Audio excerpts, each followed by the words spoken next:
God's role for work and the biblical story of work is the same everywhere. However, different cultures think about work differently.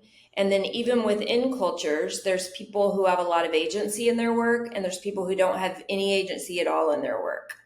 And so the way the messages might need to be nuanced about work can be different, while God's truth about and what does work have to do with the fact that Jesus came and died and ascended and that the new heaven and earth is coming, like those truths are consistent, but the way they might need to be communicated might need to be different.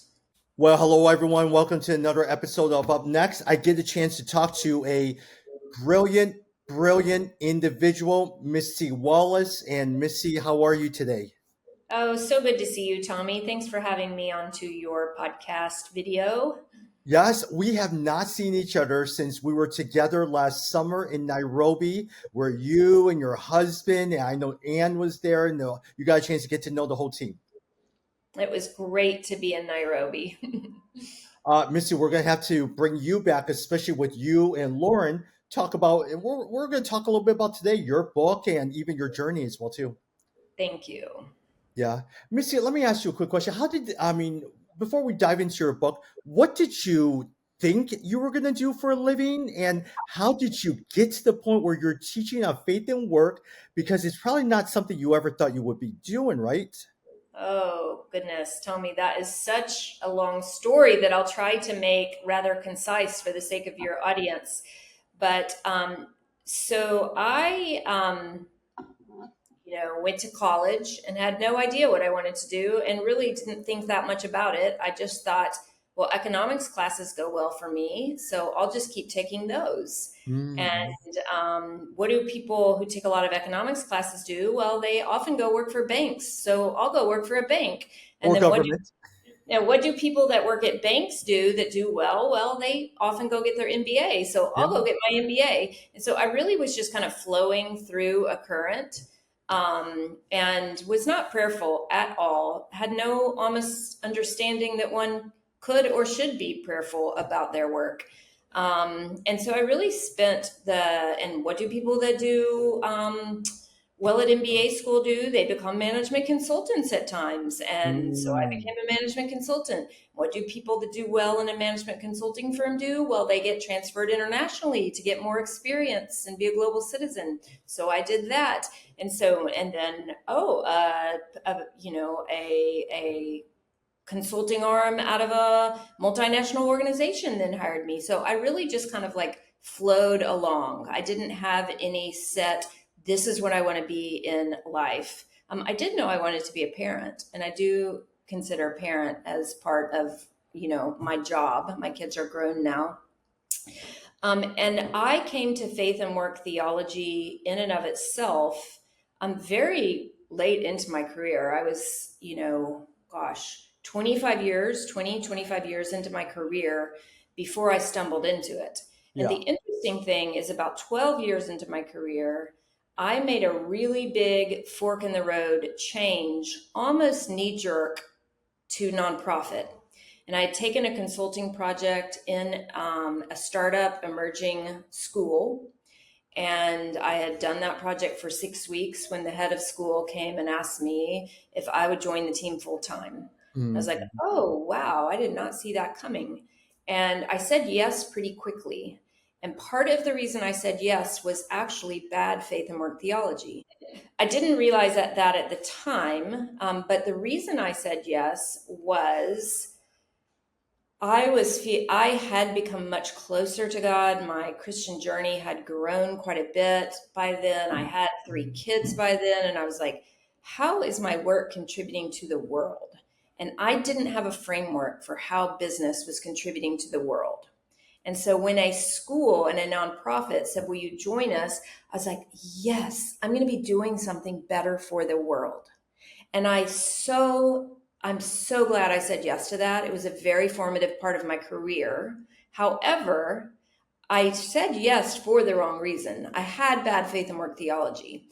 And it was 10 years later and a circuitous journey with a sick child that led me to actually finding the truth about God's plan for work and his thoughts for work and how we are created for work and how he actually loves business and nonprofits and ministry, and they all have a role in the world.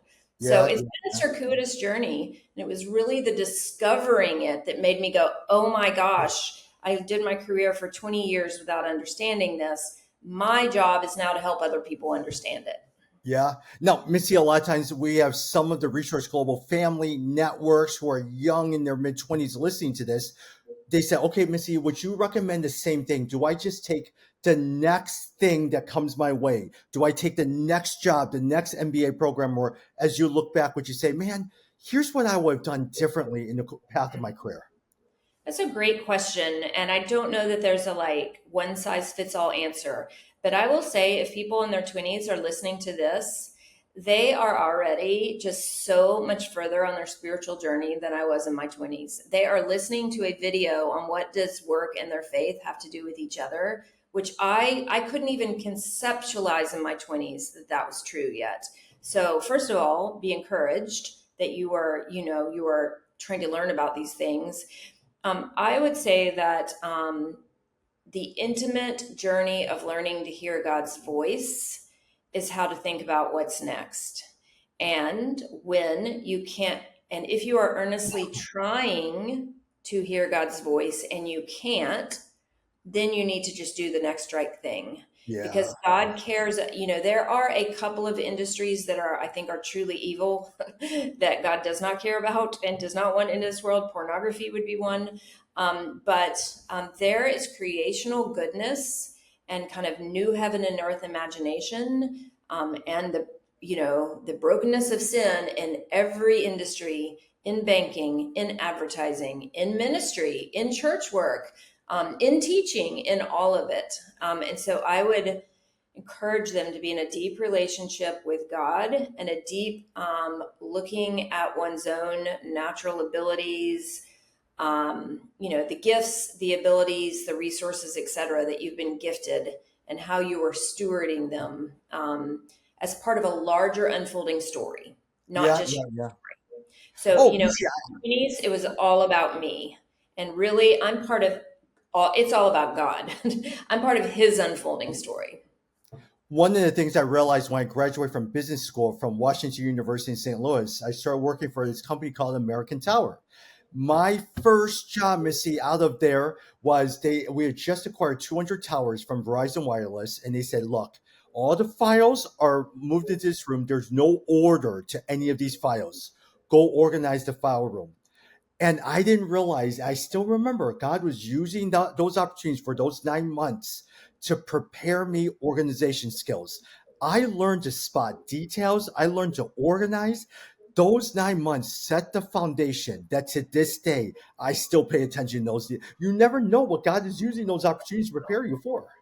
I mean, that was such a beautiful expression of you were bringing structure out of chaos and trying to call it good, which is the creation story.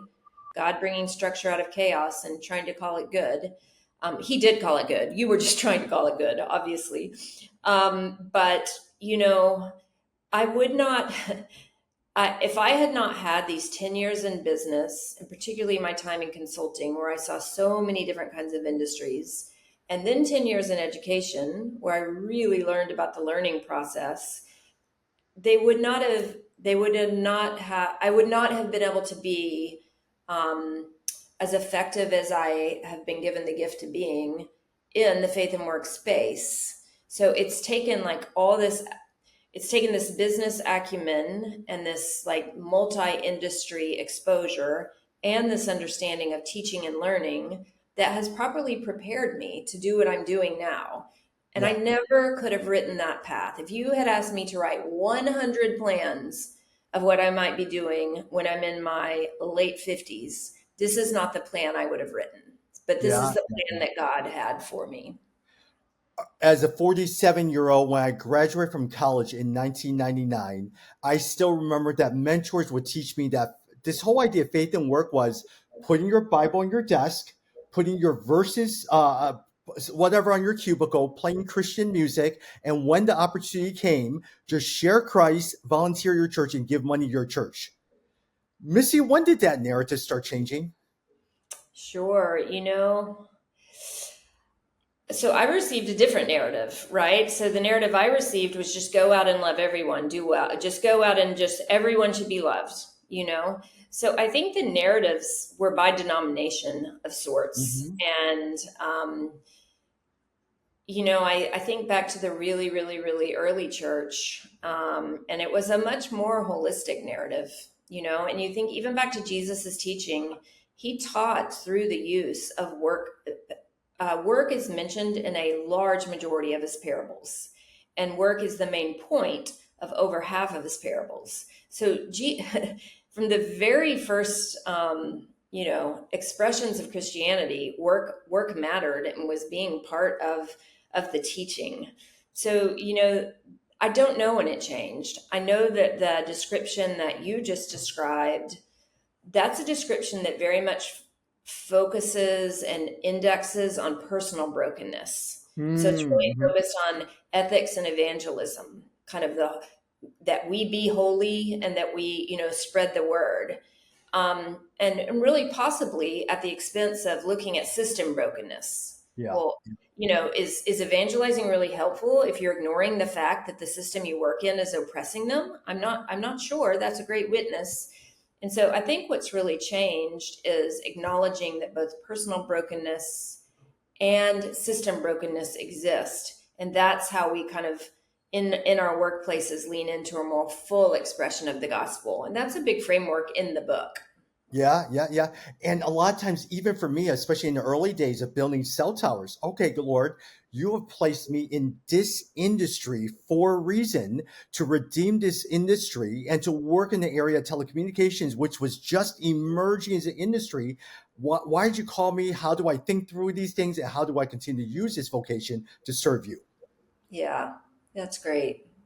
Yeah. And so for you, a lot of times, I know, did you start the Center for Faith and Work in Nashville before going to city to city? Yes. So it was called the Nashville Institute for Faith and Work, and we started it in 2015. And it really was an interesting journey. So I'd been working in the school for a number of years, and my daughter got very ill. She was 8 at the time. She's now 27. She's doing great. She was 8 at the time, and her diagnosis was extremely dire and Mm, mhm. unclear what the outcome was going to be. And so I left my paid vocation to put full attention on my at-home vocation of parenting through this healthcare crisis, and that was a 3-year journey. Yeah. And it was during that time that I began devouring the works of Tim Keller.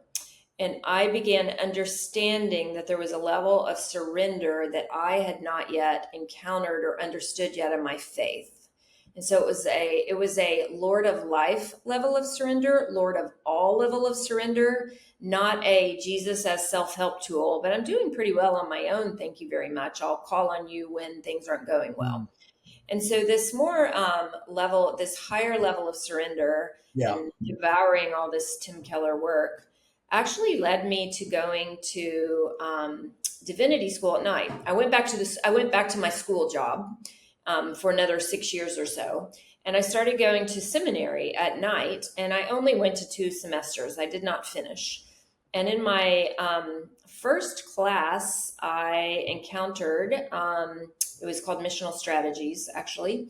And we had to do a paper on a missional strategy that we ourselves thought we wanted to pursue.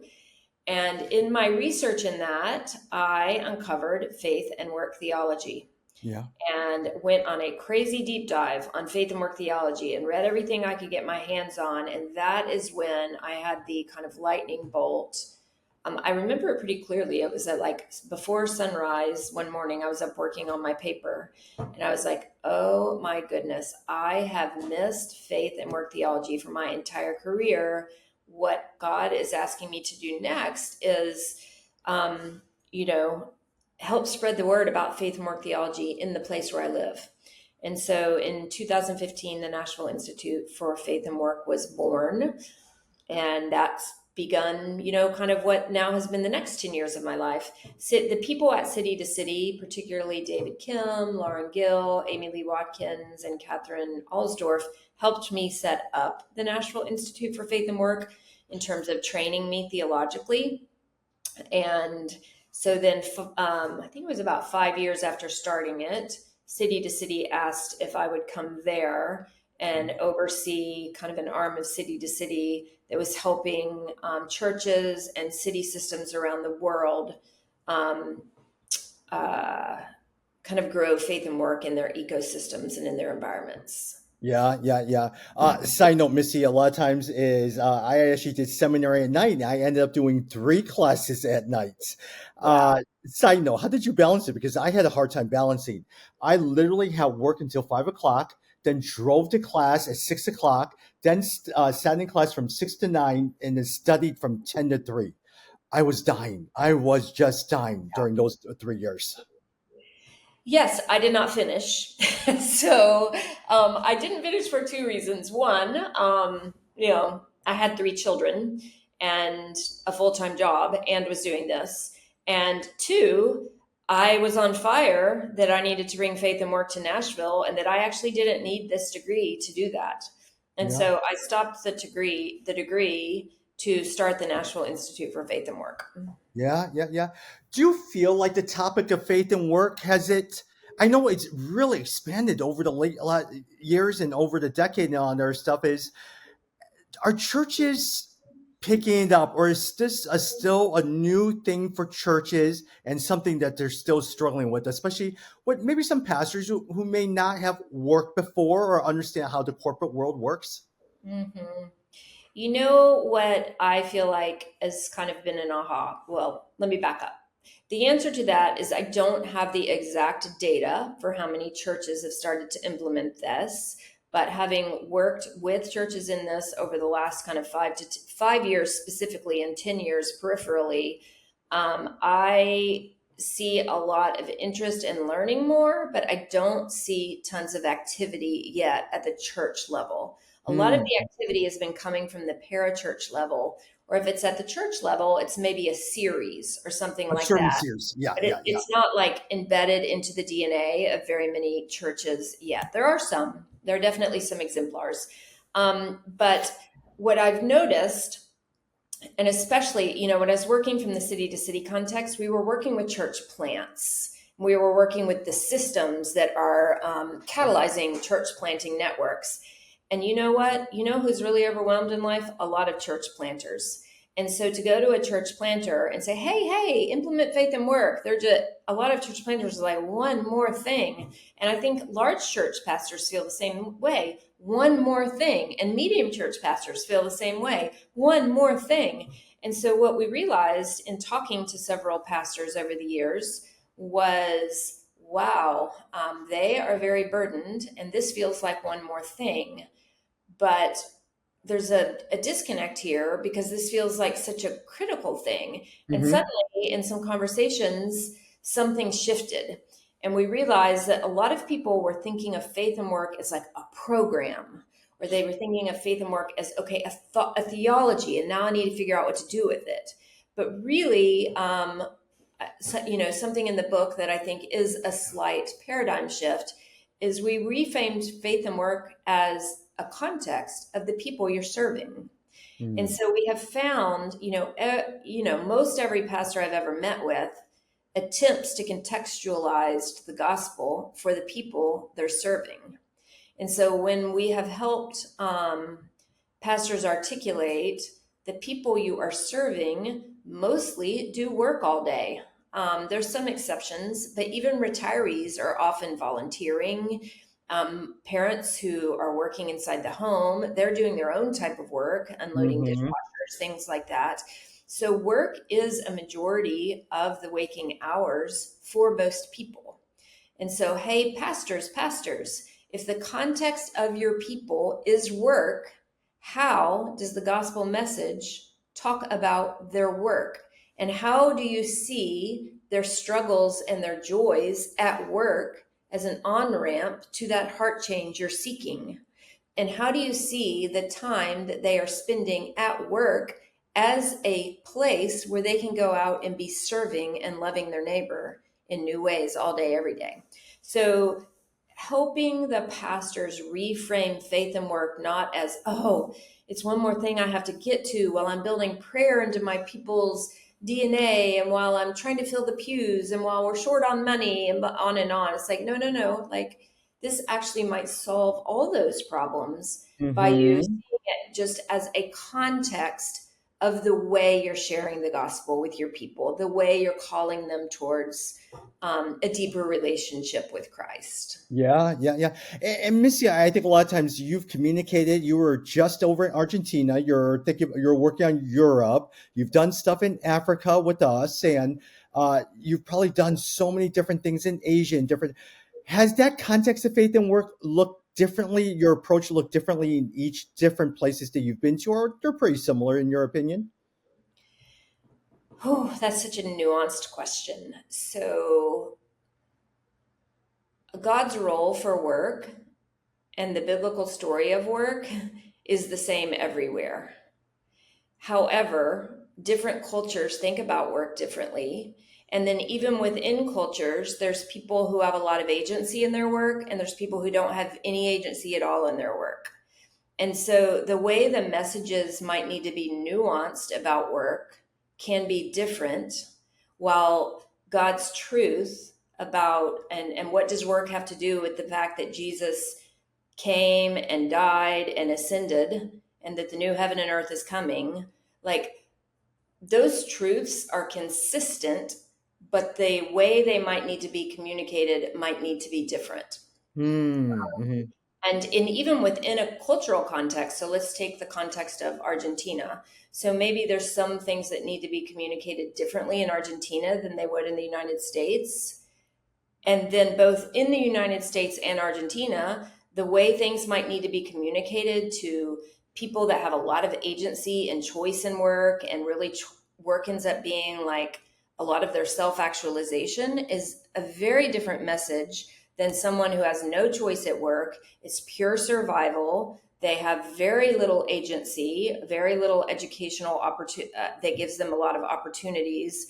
They're often oppressed or taken advantage of. That's a very different message. So there's actually a section in the book that is about how the spiritual needs around work can be kind of diagnosed and contextualized for various cultural context as well as socioeconomic context, et cetera, Yeah. et cetera. Love it. Love it. With both you and Lauren, how did you guys approach this book? Did you say, okay, Lauren, you're going to write this chapter, I'm going to write this chapter? Did you guys write it together and compare notes? How did you guys go about this book? That's such a good question. So Lauren and I had worked together directly for 3.5 years and kind of really indirectly for 8 years. And when we decided to write this book, we decided together, and we at the beginning we talked to somebody who knew a lot about writing books and helped us and whatnot. But part of figuring out how to get the book out into the world was figuring out how she and I work together, right? So almost learning to write a book together and submit to each other at times, and it was a faith and work experience in and of itself. Like, how do we do this Mm-hmm. as sisters in Christ? And the book, if you get the book, you'll see it's so incredibly detailed in terms of the journey maps and the tools that go with each map, and then so many decisions around all that. It's not just a narrative book, it's a narrative, but it's also a teaching book, and it's also about teaching tools. And so in terms of process, we did our outline together and agreed on our outline together. And then we determined sections of the outline that we would both do our first draft on. And then when we turned our first draft into our editor said, we think this needs kind of a rework. And Mm. so it really became just and it was really more an order, a rework of order than content. But when you rework order, it ends up reworking content. And so it really just became kind of a day to day or week to week or month to month discussion about what are you going to change and what am I going to change? And then if we make these changes, there's like a downstream domino impact. And how are we not going to like, kill each other in that? And so we tended to take kind of leads. And so there were certain topics that I was the lead on, and there were certain topics that she was the lead on. So she Mm. would, heart idolatry is something she's just so eloquent at expressing. I tend to be more interested, not more interested, but would take the lead on things around cultural renewal, things like that. So we together would just kind of take leads on things and then be support on things and stayed in close communication. But it was a journey, and one of the things I'm most proud of about the book is that our relationship at the end of the process is stronger than it was, or as strong as, or stronger than it was at the beginning. And that's not true of all co-authors. It Mm. is harder to co-author than author. I did learn Yeah, that. yeah, yeah, yeah. And it was better because we co-authored. Yeah. As you look back, was there one thing that you guys both agreed on and says, man, we really agree on it? But what was another topic where you said, okay, we're going to have to wrestle through this one? Hmm.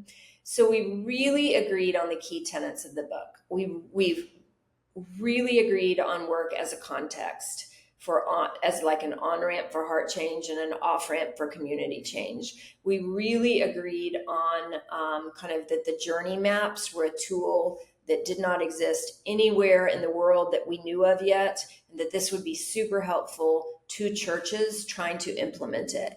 And we really agreed on we wanted to make this easier for pastors, not harder. And so we have like a quick start guide. Like if you can't do anything else, just do these tiny things. I think where we disagreed at times is where should case studies go and where should they not? Or we actually disagreed on the cover, which is a really interesting. Our designer gave us some cover choices, and we just had strong opinions on different covers. And we ended up deciding to send both of these covers we had strong opinions on out to who we perceived the main target market for the book was, and got about 50 responses back on which one they liked. And so that helped us. But in general, I had stronger opinions on some things than Lauren did. And when I had a really strong opinion, she tended to yield. And when she had a strong opinion, I tended to yield. So it ended up working out well. Yeah, yeah. Missy, I'm looking at your book. I love all of the different tools that you have. Your leadership assessment, your spiritual attunement. My favorite one that I'm looking at, workplace visit guide, I thought was very, very good. Church and city journey maps, I thought was very good as well too. Yeah. Thank you. Yeah. What part of it is the life map? Because I know a lot of times, even working with Catherine, the life map is a very huge part of all of that. I'm not sure we have a life map in it. So do you want to rephrase that? Oh, life map in terms of just your journey, looking at your journey, reflecting upon your journey. Okay, like an individual's journey. Yes, yes, yes, yes. Yeah. So the book was really written so chapters 1 through 4 are good for anybody, no matter what your context, whether you're a Yeah. church leader, a pastor, or a business worker. But the second part or the third part of the book was really written with a focus on implementing faith and work at the church level or at Got the it. network Yeah. level. But what we do is we teach throughout the book that to lead anything, you have to be a faith and work integrated leader yourself. Got it. So Got it. if Got you're it. not a faith and work integrated leader yourself, it's really hard to implement faith and work things with and for and alongside others. And so the self counseling, we used a model that's Heart Community World, which is kind of what is your relationship with God at this time.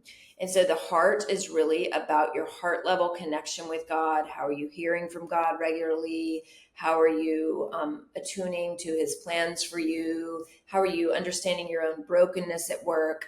Then the community is how are you loving others? You're at work. And then the world is what is your industry? Like what is its role in the world? What's its goodness? What's its brokenness? And Very good. within the Very heart good. part, there's a self-counseling exercise. Very And that's good. one of our most important kind of heart map tools. Yeah. Missy, I have a couple questions, but can I turn it around and ask you, what questions would you have want me to ask you as an interviewer that I may have missed Mm. about the book? I think an interesting question about the book is you've been in the faith and work space, Missy, when you started this book for like 7 or 8 years, and when you finished this book, like 10 years. What did writing the book teach you? Mm-hmm. And I feel like I learned over the last kind of 4 to 5 years the importance of attuning spiritually and our work coming as an overflow of what God has for us out of the fruit of the Spirit is an overflow. And there is a risk in the faith and work movement that we just create a new idolatry, which is impact idolatry, and we just tell everyone double down, try harder, and go, go, go, and work hard for God and do good things for God.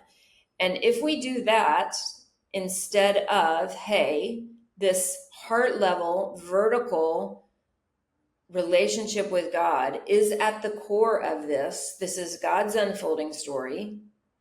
And this personal relationship is at the core.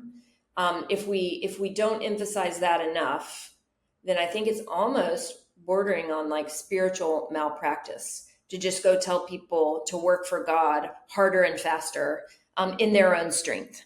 And so I Mm, think what I most learned is the importance of the strain of making sure people aren't doubling down and over indexing on self reliance to be the hero of the story yeah. rather than attuning to the spirit and the overflow of that being what is driving the work. Very good. Very good. Hey, one final question. It goes back to what you were telling me about. For about 3 years, you did stay at home and didn't work. As you reflect upon those 3 years, what did those 3 years, because it's you weren't in the corporate world, but you were still working in a different role. Looking Yeah. back, what did those 3 years teach you about work? Yeah, I would say for 3 years I didn't do paid work. I still very much was working. And so what it really, my child was very sick. Whether my child was sick or not, there's a lot of work to be done in the house. There's a lot involved with caring for children. There's a lot involved if you do community engagement work. And a crisis healthcare journey was a lot of work. To be the parent of that with my husband for my daughter. What did I learn about that? I learned that work is work, whether you're paid or unpaid. Work is hard. I learned that there is incredible dignity in invisible work, Hmm. and God has a lot to say about that. And there's often not much limelight or acclaim in that type of work. And, Jesus didn't get a lot of glory and acclaim in his type of work. So he really understands that invisible work and the faithfulness involved in that invisible work. And so if anyone is listening to this, I really like to use the vocabulary, work outside the home and work inside the home, or paid work and unpaid work. It's all work. So even though I quit my paid job, I didn't quit work. Yeah, yeah, yeah, yeah. Missy, thank you so much for doing that. And the reason being is we talk so much about the successful entrepreneur, the guy who earns $25 million a year of being the CEO of his company, the guy who sat there and is in tech, but we don't talk about what you call it, the invisible work. As you're talking about, I think about my friend whose husband has Parkinson's. And yes, she's a stay-at-home mom. She has to make sure she shuttles all the kids to and from school, make sure that dietary, he's home from leave, she's taking care of everything. Once he's settled, that she has to make sure the house is settled, groceries are done, and then go back and pick up the girls. it's invisible work, but she does this every single day. And she tells me all the time, I wake up and I just think of, okay, this is what I need to do next. This is where you have placed me in. So thank you so much. Yeah, thank you, Tommy. Yeah. Missy, where can people find you? Where, if they wanted more information, I know we could get your book on Amazon, but where else can they find your social media, organization, all of that? LinkedIn? Sure. Yes, I'm on LinkedIn, Missy Magnuson Wallace in Nashville, Tennessee, and I have a consulting LLC called 90, the number 90, 17, the word 17 spelled out. So 9017.com. Um, and my contact details are in both those places. Yeah. And Missy, for those who are wondering about consulting, what is the best thing? What's the area that you are consulting people on or groups on?